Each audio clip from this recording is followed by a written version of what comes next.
کہ رسول اللہ صلی اللہ علیہ وسلم نے فرمایا ایک مسلمان کی ہر چیز دوسرے مسلمان پر حرام ہے، اس کا خون اور اس کا مال اور اس کی عزت و آبرو۔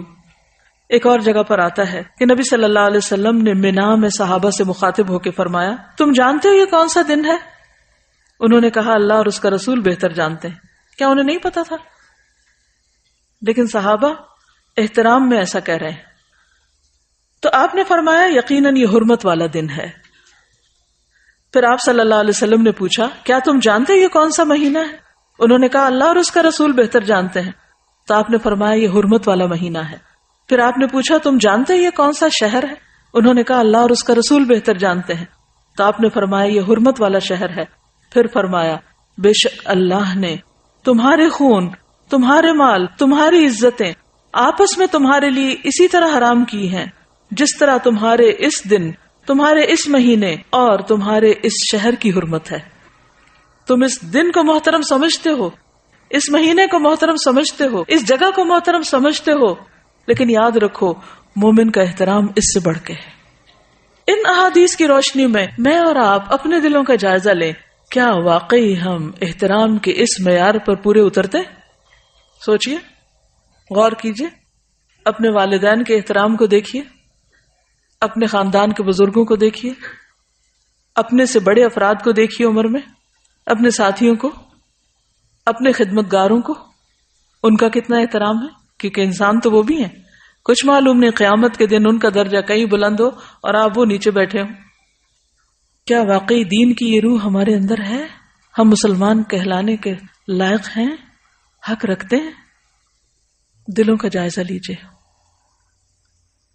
آج اسلامی معاشرے سے کیا اٹھ چکا ہے جس کی وجہ سے ساری خرابیاں پیدا ہو رہی ہیں، ساری بے چینیاں اور بے اطمینانیاں، اس کی بنیادی وجہ یہی ہے۔ صرف آج سے اگر آپ یہ عہد کر لیں کہ کوئی بڑا ہو یا چھوٹا مجھے اس کے ساتھ عزت اور احترام سے بات کرنی ہے، تو آپ دیکھیے کہ پوری فضا ہی تبدیل ہو جائے گی۔ اور کیوں کرنا ہے؟ کیا کسی سے انعام کی خاطر؟ کسی سے کچھ حاصل کرنے کے لیے؟ نہیں۔ کیوں کریں گے ہم احترام کسی کا؟ اچھا یہ بتائیے مجھے، ہم احترام کرتے کیوں نہیں؟ احترام کیوں نہیں کرتے؟ اس کی کیا وجہ ہوتی؟ اس کے پیچھے کیا نفسیات ہوتی؟ تکبر، ایروگنس۔ ہم سمجھتے ہیں ہم اگر کسی کا احترام کریں گے، کسی کے ساتھ ہم عزت سے پیش آئیں گے تو ہم چھوٹے ہو جائیں گے، پھر دوسرے ہمارے سر پہ چڑھ جائیں گے۔ حالانکہ بہت سے اختلافات ہم احترام کی حد کے اندر رہتے ہوئے بھی حل کر سکتے ہیں۔ ضروری تو نہیں کہ کسی بھی کام کو بدتمیزی اور بد اخلاقی سے ہی کیا جائے۔ ہم امن سے، احترام سے، سکون سے، خوشی سے بہت سے معاملات کو حل کر سکتے ہیں، لیکن ہم ایسا کیوں نہیں کرتے؟ کیونکہ وہ اندر کی اصلاح نہیں ہوئی۔ بعض اوقات ہم یہ بھی کرتے ہیں کہ اگر کوئی میری عزت کرے گا تو میں اس کی عزت کروں گی، کنڈیشنل شرط رکھ دیتے ہیں، کیونکہ اس نے نہیں کی لہٰذا مجھ پر بھی فرض عائد نہیں ہوتا۔ اور ایگو، برا گمان، جب ہمارے دل میں کسی کا احترام نہیں ہوتا نا تو رویے میں آتا ہی نہیں۔ جن کے دلوں میں احترام ہوتا ہے کیا وہ نگاہوں سے بھی نہیں چھلک رہا ہوتا؟ وہ چہروں سے جھلک رہا ہوتا ہے، وہ رویوں سے پتہ چل رہا ہوتا ہے، وہ چال ڈھال سے پتہ چل جاتا ہے۔ اس کے لیے کسی خول چڑھانے کی ضرورت ہی نہیں ہوتی۔ تو اصل چیز کیا ہے کہ اس بات کو اللہ کا حکم سمجھ کر اپنے اندر لانے کی کوشش کریں۔ جب وہ اندر آ جائے گی تو باہر خود بخود آ جائے گی۔ یہی دین کا طریقہ ہے، اسی کا نام تزکیہ ہے۔ نبی صلی اللہ علیہ وسلم صرف کتاب کی تعلیم دے کر نہیں چلے گئے، بلکہ آپ نے لوگوں کا تزکیہ کیا۔ تو آئیے دیکھتے ہیں کہ کون کون سی چیز محترم ہے، احترام کیسے کرنا ہے، کسی کی کیا چیز ہم پر حرام ہے جس کو ہم نہیں چھیڑ سکتے، جس سے بچنا ہے۔ تو سب سے پہلے ہے جان کی حرمت۔ ہر انسان کو جینے کا حق ہے، سوائے اس کے کہ اللہ اس کو یہ حق نہ دے۔ قرآن مجید میں قتل مومن کو حرام قرار دیا گیا۔ سورۃ النساء 93 میں فرمایا وَمَن يَقْتُلْ مُؤْمِنًا مُتَعَمِّدًا فَجَزَاؤُهُ جَهَنَّمُ خَالِدًا فِيهَا وَغَضِبَ اللَّهُ عَلَيْهِ وَلَعَنَهُ وَأَعَدَّ لَهُ عَذَابًا عَظِيمًا۔ اور جو کوئی کسی مومن کو قصدن قتل کر ڈالے یعنی جان بوجھ کے قتل کر دے اس کی سزا جہنم ہے جس میں وہ ہمیشہ رہے گا. اس پر اللہ تعالیٰ کا غضب ہے, اللہ تعالیٰ نے اس پر لعنت کی ہے اور اس پر اس کے لیے بہت بڑا عذاب تیار کر رکھا ہے. حدیث میں آتا ہے حضرت ابو ہریرہ رسول اللہ صلی اللہ علیہ وسلم کا یہ فرمان ذکر کر رہے تھے کہ اگر تمام آسمانوں اور زمین والے کسی مومن کے قتل میں شریک ہوں تو اللہ تعالیٰ ان سب کو جہنم میں دھکیل دے گا. یعنی صرف ایک شخص نہیں, اگر ایک کے قتل میں 10 لوگ شریک ہیں تو وہ 10 کے 10, اور اگر سارے آسمان والے اور سارے زمین والے تو وہ سارے کے سارے. پتہ کیا چلتا ہے کہ ایک مومن کی جان اس قدر قیمتی ہے اللہ کے نزدیک کہ اس کے بدلے میں وہ سب کو سزا دے سکتا ہے اگر وہ اس کے جان لینے میں شریک ہو. آج آپ دیکھیے کہ ہمارے معاشرے میں کتنی چھوٹی چھوٹی باتوں پر قتل ہو جاتے ہیں. مثلا جائیداد, خاندانی دشمنیاں, چھوٹی سی بات سے غصے میں فلیئر اپ ہو جانا, اور شک کی بنیاد پر, کھیل میں ہار جیت پر قتل ہو رہا ہے, غیرت کے نام پر, بعضوں کو صرف شک کی بنیاد پر, گمان کی بنیاد پر, تعصبات کی بنیاد پر, مذہبی بنیادوں پر, حسد کی وجہ سے. کسی دن کا کوئی اخبار اٹھا لے بغیر کسی امتیاز کے, کوئی اخبار کسی بھی دن کا قتل کی خبر سے خالی نہ ہوگا. اور وہ بتا رہی ہے کہ میاں بیوی میں جھگڑا ہوا, بیوی نے 6 ماہ کی بچی کو چھت سے اٹھا کے پھینک دیا. ان گنت کہانیاں ہیں قتل کی, حالانکہ اللہ کے نزدیک اتنا بڑا جرم, اور پھر خصوصاً بے گناہ کا قتل. رسول اللہ صلی اللہ علیہ وسلم ایک خطبے میں فرما رہے تھے, امید ہے کہ ہر ایک گناہ اللہ تعالیٰ معاف فرما دے گا سوائے اس شخص کے جو کسی مومن کو جان بوجھ کر قتل کرے, جو کسی مومن کو جان بوجھ کر قتل کر دے, یا جو شخص کفر کی حالت میں مرے. اور قیامت کے دن سب سے زیادہ مفلس وہ شخص ہوگا کہ جو بہت سی نیکیاں لے کر آئے گا لیکن اس کے ساتھ ساتھ اس نے کسی کو گالی دی ہوگی, کسی پہ تہمت لگائی ہوگی, کسی کا مال کھایا ہوگا, کسی کا خون بہایا ہوگا, کسی کو مارا ہوگا. سب لوگوں کو اس آدمی کی نیکیاں دے دی جائیں گی, اور اگر اس کی نیکیاں ان کے حقوق کی ادائیگی سے پہلے ختم ہو گئیں تو ان لوگوں کے گناہ بھی اس آدمی پہ ڈال دیے جائیں گے, پھر اس کو جہنم میں ڈال دیا جائے گا. وہ صرف اپنے گناہوں کی سزا نہیں بھگتے گا بلکہ اس کے ساتھ ساتھ باقی سب کے گناہوں کی سزا بھی بھگتے گا جن پر اس نے دنیا میں ظلم کیا تھا. حدیث میں آتا ہے نبی صلی اللہ علیہ وسلم نے فرمایا, اس ذات کی قسم جس کے قبضے میں میری جان ہے, مومن کا قتل کرنا اللہ کے نزدیک تمام دنیا کے تباہ ہونے سے زیادہ ہے. سوچئے اس بات کو, یعنی تمام دنیا کا زوال, تمام دنیا کا ختم ہو جانا. اللہ نے دنیا میں کیا کچھ بنایا ہوا, سمندر ہے, پہاڑ ہیں, دریا, درخت, طرح طرح کے پھل, بے شمار نعمتیں, آپ گن نہیں سکتے دنیا میں جو کچھ ہے. لیکن اللہ نے یہ سب کچھ کس کے لیے بنایا؟ انسان کے لیے بنایا. اور اگر انسان کو کوئی ختم کر دے تو باقی چیزوں کی کیا ویلیو ہے؟ کچھ بھی تو نہیں.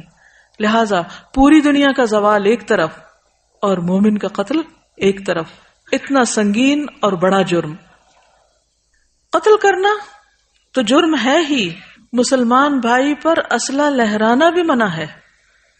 حدیث میں آتا ہے رسول اللہ صلی اللہ علیہ وسلم نے فرمایا, جب مسلمان اپنے بھائی پر اسلحہ لہرائے یعنی مثلا تلوار ہے تو اٹھائے, یا چاقو دکھائے, یا کوئی بندوق کی نالی اس کی طرف پھیرے, تو فرشتے ہمیشہ اس پر لعنت کرتے رہتے ہیں یہاں تک کہ وہ اس کو نیام میں داخل کر لے, یعنی واپس ڈال لے. یعنی کسی کی طرف اسلحے کے ساتھ پوائنٹ آؤٹ کرنا جو ہے وہ بھی منع ہے. کہا یہ کہ اٹھا کے کسی کو کچھ مار دے کوئی. اچھا, اس کو کیوں منع کیا گیا؟ اس پر کیوں لعنت کی گئی؟ یعنی اسلحے کو لہرا کے کسی کو ڈرانا یا اس کی طرف اس کا رخ کرنا. کچھ پتہ نہیں کہ کس وقت غلطی سے ہی گولی چل جائے, یا شیطان اس کو صرف کھیل کھیل میں دکھاتے ہوئے دوسرے پہ جا مارنے کی دعوت دے. خوف زدہ کرنا بھی منع ہے. میں جانتی ہوں ایک ایسی ماں کو جس کا تڑپ تڑپ کر برا حال تھا, اور اس کی وجہ صرف یہی تھی کہ دوست اکٹھے تھے, ان کے پاس اسلحہ تھا, اور وہ صرف جوک کر رہے تھے, اور اسی میں گولی چل گئی اور بچہ فوت ہو گیا. اور اس ماں کو کسی پل کسی پہلو قرار نہیں آ رہا تھا کہ یہ کیا ہو گیا. وہ جانے والا تو چلا گیا، لیکن لواحقین پیچھے جتنا تڑپتے ہیں اس تکلیف کا بھی آپ اندازہ کیجئے. اور اس میں انٹینشن نہیں تھی، قتل خطا تھا، لیکن کیا تھا؟ اس حدیث سے لا علمی کہ مذاق میں بھی یا کسی بھی طرح آپ لہراؤ بھی نہیں، نکال کے کسی کو ڈراؤ بھی نہیں. آج کل بچوں کے ٹوائز بھی بعض اوقات ایسے ہوتے ہیں، واٹر گنز جو ہیں ان میں پانی بھر کے ایک دوسرے کے اوپر پھینکتے رہتے ہیں اور وہ اسی کی پریکٹس ہوتی رہتی ہے. موویز ایسی دیکھتے ہیں، گیمز ایسی ہیں کہ جس میں باقاعدہ بیٹھ کے وہ سب کچھ اسکرین کے اوپر ہر وقت خون دیکھ رہے ہیں. تو آپ دیکھیے کہ جب اتنا کرائم دیکھا جاتا ہے تو پھر ذہن مسخ ہو کے رہ جاتے ہیں، اور پھر ان کرائمز کو کرتے وقت جھجک ہی نہیں ہوتی، حیا ہی نہیں ہوتا، کوئی خوف ہی نہیں ہوتا. بعض اوقات مائیں بچوں کی طرف جو بھی چیز ہاتھ میں ہوتی، چوری ہو، کینچی ہو، چمٹا ہو، کچھ ہو، کوئی سلائی ہو، اس سے بھی وار کرتی رہتی، اور بعض اوقات چھٹ بھی جاتا ہے، تو اس سے بھی بچنا چاہیے. ابن عباس سے روایت ہے کہ نبی صلی اللہ علیہ وسلم نے فرمایا، لوگوں میں سب سے زیادہ مبغوض اللہ کے ہاں 3 لوگ ہیں، سخت ناپسندیدہ. نمبر 1 حرم میں ظلم کرنے والا، نمبر 2 اسلام میں جاہلیت کا طریقہ تلاش کرنے والا، اور نمبر 3 کسی شخص کا خون ناحق طلب کرنے والا، یعنی کسی شخص کے پیچھے پڑنے والا کہ وہ ملے تو اس کو مار ڈالے. ایسا شخص جو صرف تلاش ہی کر رہا ہو. بات کہتے ہیں ٹارگٹ کلنگ، یعنی کچھ لوگوں نے اس کو ایک مذاق بنایا ہوا ہے یا ایک کھیل بنایا ہوا ہے، یا کچھ لوگوں کو اپنے ٹارگٹ پہ رکھا ہوتا ہے کہ فلاں فلاں کو مار ڈالنا ہے، اور اس کے لیے وہ راستے تلاش کرتے رہتے ہیں.